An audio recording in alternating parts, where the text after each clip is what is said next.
नंद लाला भज गिरिधर गोविंद गोपाला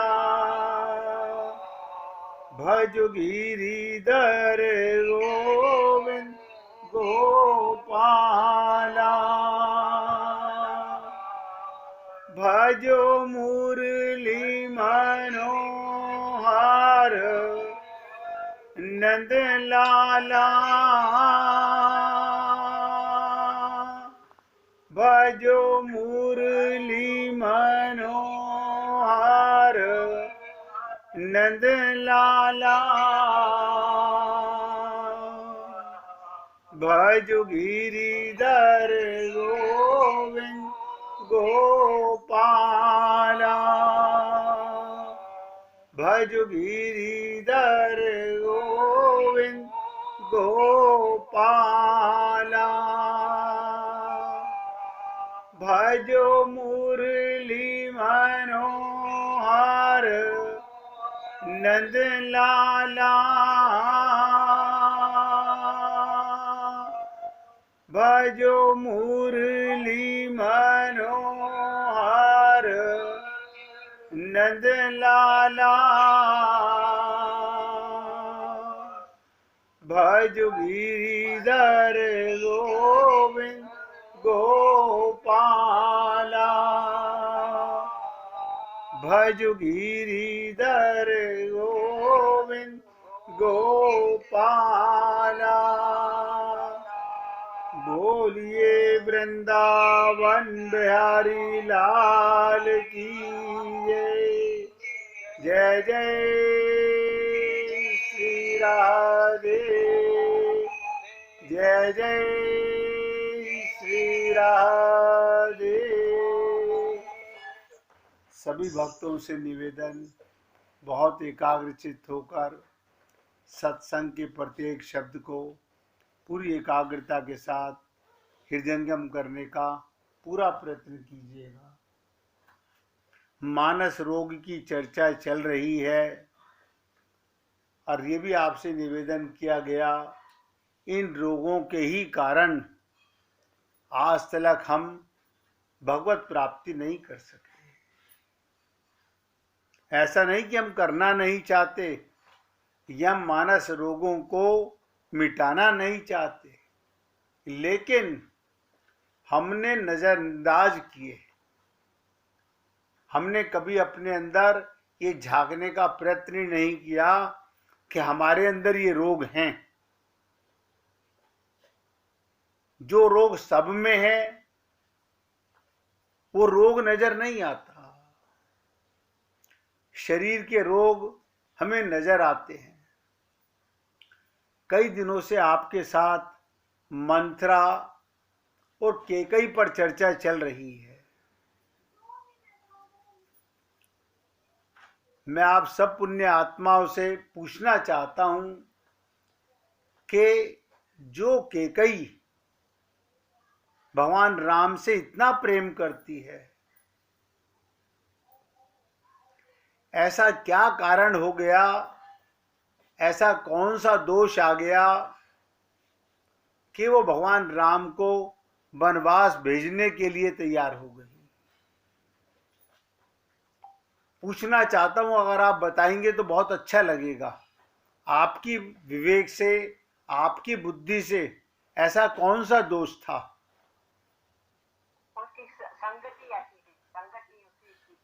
बहुत सुंदर। संग का असर, यानी हमारे राम राज्य न बन पाने में संग ही आड़े आ रहा है। केकई नहीं पहचान सकी, जबकि वो मंत्रा को कहती है तेरे मुंह में आग लग जाए, तूने मेरे राम के लिए ऐसे अपशब्द कहे। लेकिन ये दोष आया तो सही। मिसिज मेहरा ने कहा संग के असर आया। कोई और व्यक्ति बताना चाहेगा और क्या कारण था?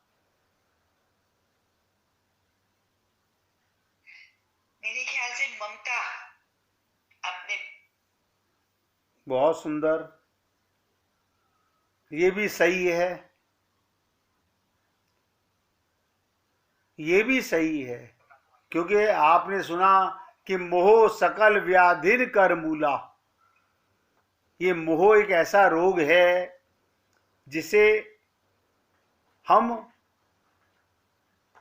भगवान को पाने के लिए भी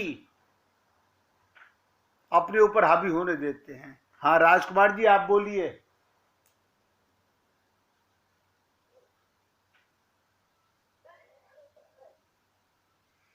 राजकुमार जी कुछ बताना चाह रहे थे, क्या हुआ?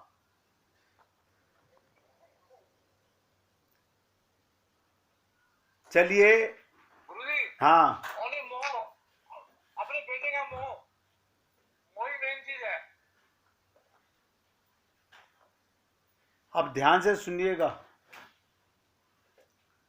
दो भक्तों ने कहा मोह के कारण, ममता और मोह एक ही। हाँ, अब एकाग्रचित्त होकर सुनिएगा। ममता और मोह एक ही बात है। मिसिज मेहरा ने कहा संग के कारण। अब आप देखिएगा, आप और हम लोगों की दो कारण हैं। राम को बहुत प्यार करती है, लेकिन जहां ये भाव आ गया कि मेरा बेटा, मैंने इसे कोख से पैदा किया है, इसे कहते हैं कर्मजन्य पाप। आप कोई पैदा करने वाले नहीं हैं, लेकिन मन में पाप है, कर्मजन्य पाप है। आप और हम लोग भी, कोई कारण तो होगा ना कि हमारे हृदय में राम राज्य नहीं बन पा रहा। आप सब सोचिए, आखिर आप और हम लोग भी, क्या कारण है? कोई तो कारण होगा ना। वो यही कारण है। हमारे सामने आज भी हम भगवान को छोड़ने पर मंजूर हैं, भगवत प्राप्ति हो या ना हो, लेकिन कुसंग अब हम समझते नहीं। देखिएगा, अपना स्वार्थ सुनकर कितना बड़ा केकई पाप कर बैठी। ये सब चर्चाएं क्यों हो रही हैं? क्योंकि हमें भी ये सोचते रहना चाहिए, देखते रहना चाहिए, कहीं हमारे अंदर भी यही दोष तो नहीं आ रहे हैं। कहीं हमारे अंदर भी यही दोष तो नहीं है जिनके कारण हम आज तक तो भगवत प्राप्ति नहीं कर सके हैं। जबकि अनंत बार आप लोग ये सुन चुके, यहां का कोई भी रिश्ता, कोई भी नाता, यहां का संग आगे नहीं जाने वाला। यहां का कोई भी सामान आगे काम नहीं आने वाला।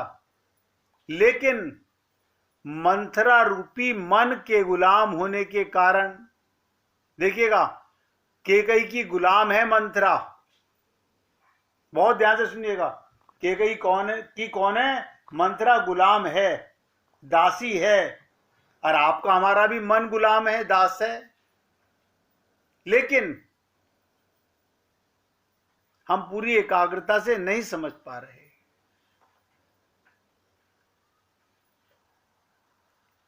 इसलिए जैसे मंथरा के बहकावे में आकर उसने अपने अयोध्या में राम राज्य नहीं बनने दिया, ऐसे आप और हम लोग भी मन बुद्धि चित्त के गुलाम होने के कारण इस देह का उपयोग नहीं कर पा रहे हैं।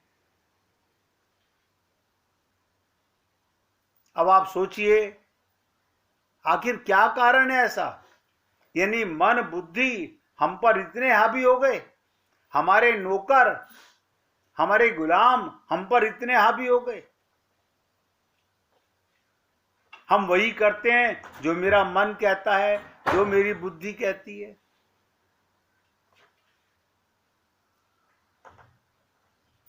अब मिसिज मेहरा ने जो कहा संग, उसका असर भी पड़ा कि इतना प्रेम करती थी राम को, लेकिन ये दोष आके रहा। तो क्रिया के साथ ये वृत्ति बनी रहती है, लाभ हानि की वृत्ति ना हो ज्ञान में और ना उपासना में, पर क्रिया के साथ लाभ हानि की वृत्ति जुड़ रहती है। ये सब जानते हैं। हम लोग पूजा करने जाते हैं, हम लोग पाठ करने जाते हैं, हम लोग कुछ भी धर्म का कार्य करने जाते हैं, उसमें हमारा लाभ जरूर जुड़ा होता है। निस्वार्थ धर्म हम करते नहीं, स्वार्थ का धर्म हो रहा है।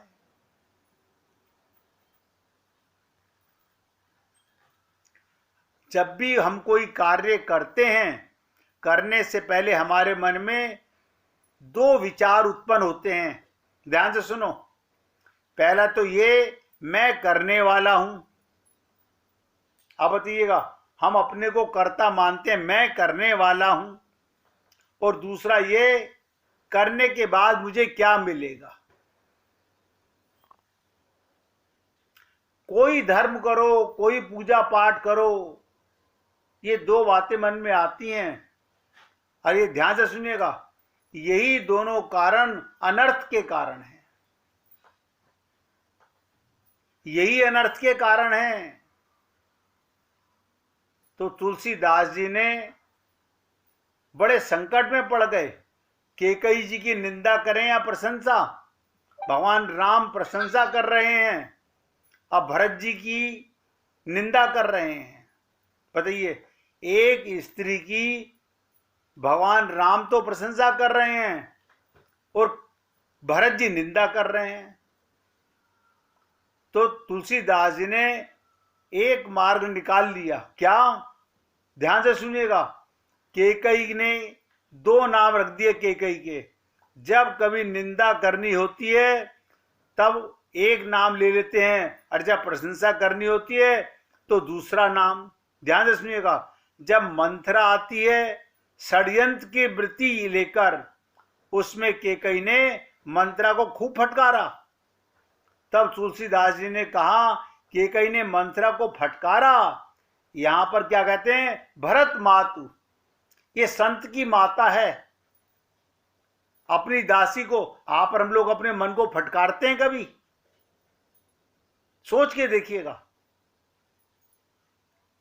कैकेयी ने फटकारा। तो तुलसीदास जी ने जब उसकी तारीफ करने की बात आती है कैकेयी की, तो भरत मातु, संत की मां है। ये जो मंथरा को फटकार रही हैं, ये तो भरत की मां, संत की जननी। जब प्रशंसा करनी है तो कहते हैं भरत की जननी है, और जब निंदा करनी होती है तो कैकेयी का एक दूसरा नाम चुन लेते हैं। आप सोचो, आप और हम लोग अपने मन को कभी नहीं फटकारते। तो क्या कहते हैं, जब फटकारना होता है तो कैकेयी को कहते हैं कैकेयी नंदिनी मंदमती। क्या मतलब? ये किसकी बेटी है? कैकेयी किसकी बेटी थी? कैकेयी नरेश की। के नरेश। अब आप सोचिएगा, बड़ी मंद बुद्धि है, और आप और हम लोग तो मन बुद्धि के गुलाम हैं। हम सब मन बुद्धि के गुलाम हैं। अब वही करते हैं जो मेरा मन बुद्धि कहती है। ये बड़े महत्व की इंपॉर्टेंट बात है। इसका अभिप्राय, क्रिया में कर्म से जब धर्म का जन्म हो तब तो परम कल्याणकारी, पर जब कर्म के साथ कर्तव्य फलाकांक्षा जुड़ जाए तब व्यक्ति को अनर्थ की दिशा में ले जाती है। तो कहने का तात्पर्य, राम को मां मानती हैं, मां बनती हैं अपने आप को, राम को अपना बेटा मानती हैं, तो धर्म है। और जहां ममता मोह आगे आ गई, वहां अनर्थ हो गया। आप सुनिएगा ध्यान से। दशरथ जी ने कैकेयी नरेश से पूछा, बदले में आपको क्या चाहिए? जब कैकेयी नरेश ने कहा, मैं अपनी पुत्री का, कैकेयी का विवाह तब करूंगा जब मुझे बदले में क्या मिलेगा। तो दशरथ जी ने पूछा, आपको क्या चाहिए? तो उन्होंने क्या कहा था कैकेयी के पिता ने, आपको वचन देना होगा कि मेरी पुत्री से जो पुत्र होगा, क्या कहा, मेरी पुत्री से जो पुत्र होगा उसी को आप अयोध्या का राज सिंहासन देंगे।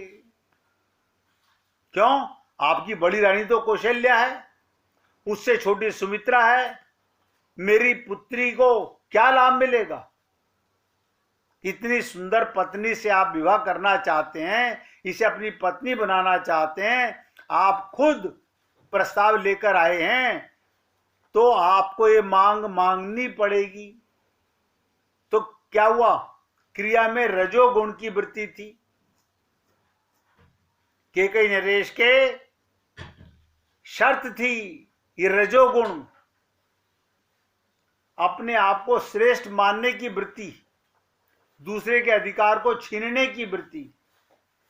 तो कैकेयी नरेश राजकुलों की ये परंपरा जानते हैं कि राज्य में ज्येष्ठ पुत्र को ही राज्य दिया जाता है, लेकिन क्रिया की स्वार्थपरता कैकेयी नरेश के माध्यम से व्यक्त हुई। परंपरा चाहे जो भी हो, मेरी पुत्री के संदर्भ में उसे छोड़ना होगा। देखिएगा, कैकेयी के पिता ने शर्त ले ली थी कि मेरी पुत्री से जो पुत्र होगा उसे ही राज्य देना होगा। और दशरथ जी महाराज ने कैकेयी जी की सुंदरता पर इतने पागल हो गए थे, कैकेयी की सुंदरता पर दशरथ जी इतने मुग्ध हो गए, अपने आप को भुलाकर वचन दे देते हैं। यानी अपने राज्य की परंपरा, राजकुल की परंपरा भी दांव पर लगा देता आदमी। अपने आप को भुला देने का तात्पर्य क्या? महाराज दशरथ के सामने प्रश्न आया कि परंपरा तो यह है कि ज्येष्ठ पुत्र को ही राज्य दिया जाता है, पर उन्होंने मान लिया कि कौशल्या अथवा सुमित्रा को तो पुत्र आज तक हुआ ही नहीं है। ध्यान से सुनो, कैसा गूढ़ भाव है कि दशरथ जी ने सोचा अब तक तो उनके पुत्र हुआ ही नहीं है कोई भी, ना कौशल्या के पुत्र हुआ है, ना सुमित्रा के पुत्र हुआ है। तो जब पुत्र हो गई कैकेयी के, तो उसी को राज्य मिलेगा। और उनके मन में था दशरथ जी के, जब हुआ नहीं, अब संभावना भी नहीं, ऐसी स्थिति में कैकेयी का जो पुत्र होगा वही स्वाभाविक रूप से सबसे बड़ा होगा। इसलिए वचन देने से क्या हानि है? जब हम किसी वस्तु के प्रति आसक्त होते हैं, अरे आप और हम लोग सब जानते हैं, हम किसी वस्तु के प्रति, किसी ममता मोह आसक्ति के प्रति जब आसक्त होते हैं, किसी वस्तु को पाने के लिए बेचैन होते हैं, तब इसी तरह के कुछ तर्क ढूंढ लेते हैं और उस वस्तु को पाने की शर्तों को स्वीकार करते समय हमें उसके औचित्य का ध्यान नहीं रह जाता। महाराजा दशरथ से भी ऐसा ही किया और वचन दे डाला कैकेयी के पिता को। परिणाम क्या हुआ? अन्याय का बीज पड़ गया। यानी एक गलती से अन्याय का बीज पड़ गया। कैकेयी के जीवन में यह बीज बहुत दिनों तक अंकुरित नहीं हुआ, लेकिन अब ध्यान दीजिएगा, जैसा मिसी मेहरा ने कहा, उस बात पर आ रहा हूं।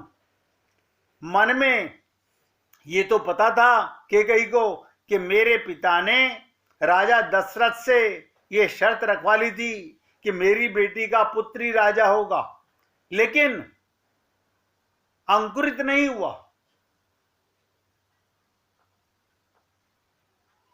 जैव ये बीज के स्वभाव पर निर्भरता करता है कि कौन सा बीज कितने दिनों में अंकुरित होगा। आप देखते हो बहुत सारे बीज 2 दिन में, 4 दिन में, 10 दिन में अंकुरित होते हैं। अब आप देखिएगा, आपके और हमारे हृदय में भी भगवान ने प्रेम का बीज रख के भेजा। हाँ भेजा, हमारे अब तक अंकुरित नहीं हुआ।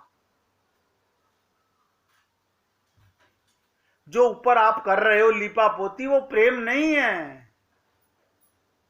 प्रेम अगर एक बार प्रेम का बिरवा बन जाए, प्रेम का बीज अंकुरित हो जाए, तो संसार की कोई चीज आपको भगवत प्राप्ति से रोक नहीं सकती। कोई ममता, कोई मोह, कोई आसक्ति, कोई समान, कोई क्रिया, कोई मन, कोई बुद्धि नहीं रोक सकती। आपके और हमारे सबके हृदय में भगवान ने प्रेम का बीजारोपण करके भेजा, लेकिन वो फूटता नहीं। संत महात्मा अपने सत्संग से खाद पानी देते रहते हैं, हमें बताते रहते हैं, हे पुण्य आत्माओं, लेकिन हम हैं इतने बहरे भट्ट, इतने बहरे भट्ट, हम अंदर तक बात जाने ही नहीं देते। हमने ऊपरी लीपा पोती को ही प्रेम समझ लिया। तो इसे कहते हैं अन्याय का बीज पड़ गया। कैकेयी के जीवन में ये बीज बहुत दिनों तक अंकुरित नहीं हुआ।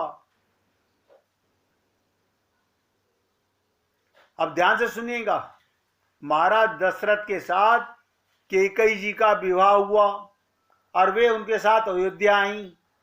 उनमें अनेक सद्गुण थे। अगर वे अकेली अयोध्या आई होती तो कोई समस्या नहीं उत्पन्न होती, लेकिन कैकेयी नरेश ने कुछ अधिक ही चतुर निकले, बहुत बुद्धिमान थे। उनको चिंता हुई मेरी कन्या बहुत भोली भाली है, अयोध्या में महाराज दशरथ की अन्य रानियां कहीं मेरी बेटी को ठग ना लें, इसलिए किसी बुद्धिमती को कैकेयी के साथ भेजना चाहिए।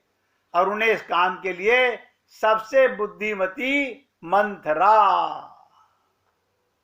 ऐसी दासी को भेजा जो सदा मेरी बेटी का पक्ष लेगी, उसका भला चाहेगी। और देखिए, आप और हम लोग भी यही सोचते हैं, हमारा मन, हमारी बुद्धि, हमारा चित्त हमारा भला चाहता है। हम सब यही सोचते हैं।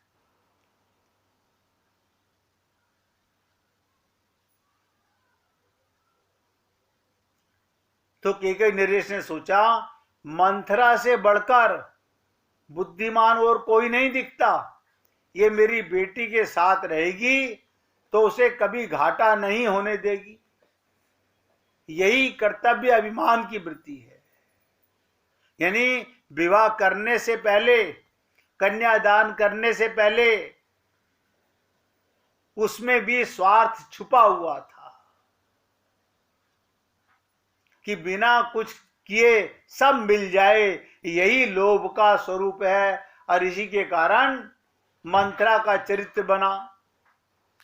अब आप सोचिएगा, आप और हम लोगों के अंदर, हमारे पास भी मन है, हम सबके पास भी बुद्धि है, सबके पास विवेक है।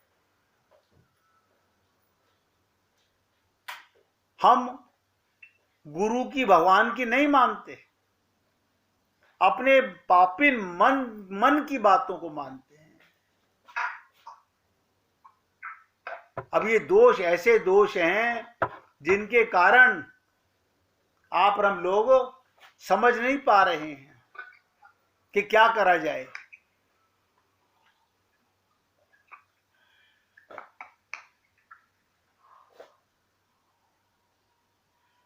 तो कैकेयी नरेश ने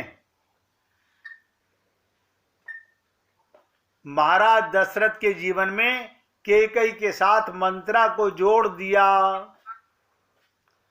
यानी रानी के साथ दासी भी भेज दी। भगवान ने भी हमारे साथ एक सेवक दिया, नौकर दिया, जिसे मन कहते हैं। हम सबको एक नौकर मिला हुआ है मन, लेकिन हम उस मन के गुलाम बन जाते हैं। जैसे कैकेयी गुलाम बन गई, ऐसे हम बन गए। अयोध्या की भूमि में अवसर पाकर ये लोभ का बीज अंकुरित हुआ, और किस प्रकार से उसका क्रम विकसित हुआ, उसे तुलसीदास जी ने मानस रोगों के संदर्भ में मंत्रा के चरित्र के माध्यम से प्रस्तुत किया। अब यहां पर समझने का विषय क्या है वो चर्चा करेंगे। पहले 1 मिनट कीर्तन करेंगे। हरे कृष्ण